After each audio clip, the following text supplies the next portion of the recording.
چرا گناهکاران از نعمتهای الله برخوردار هستند و متقیان نه؟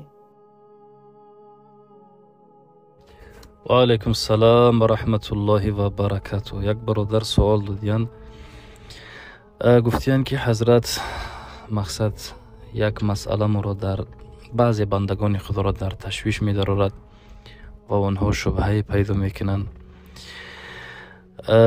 خب سوال برادر خیلی طولانی هست، اما خلاصه کلامش همین است که چرا که بعضی بندگان خداوند از الله دور هستند، معصیت میکنن و خب سرکش هستند، اما اونها از نعمتهای دنیا دارند، چی ماشین باشد، چی خانه های خوب بارند و هکذا.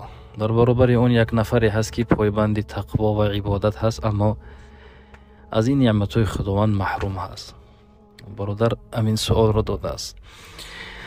برادر عزیز، من یک سوال میکنم، هر یک نفری را که چنین شبهه و چنین تشویش دارند در سرهای خود، سوال همین هست که آیا شما الله را به خاطر رزق و به خاطر مال و متاع همین دنیا عبادت میکنین، یا به خاطر که الله از شما راضی باشد و روز قیامت شما را وارد جنت کند؟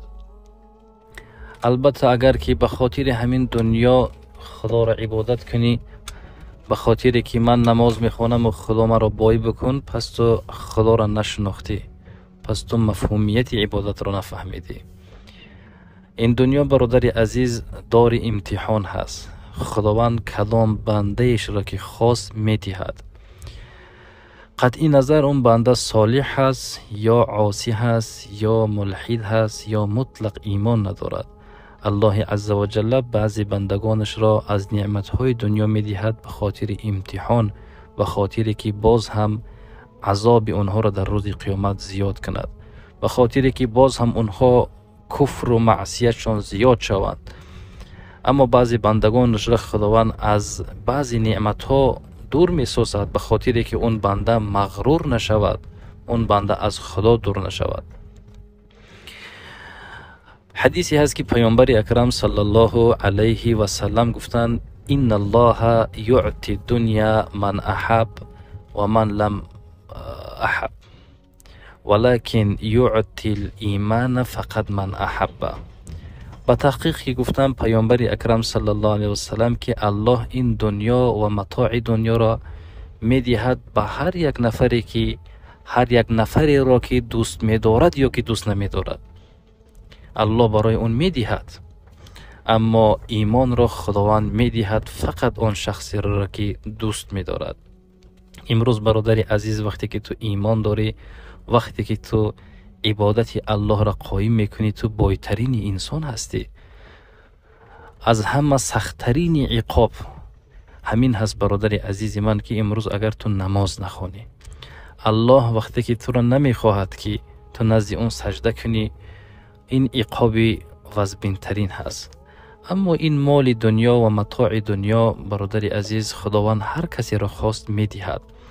الله نگفت است که برای ما و شما که شما با تقوا و با عبادت باشید من شما را بای میکنم. در کجا این نگفت است خداوند؟ تو امروز نماز بخوان، در هر یک نماز من برای تو مقدار بایگری میدهم. نه، نماز تا میخوانی برادر عزیز، عبادت تا میکنی برای جان خودت میکنی. از عبادت من و شما به خداوند هیچ یک منفعتی نمیرسد. به می خاطر این فکری غلط هست، این از سرتون برداشت کنید. امروز ببینید چقدر مسلمان ها هستند که الحمدلله دارای نعمت هستند. این قاعده عمومی نیست که برادر عزیز، همه ملحدین و همه کفار بای نیستند که در بین اونها چقدر کمبغلاش هستند، چقدر فقیراش هستند، همچنین در بین مسلمان ها.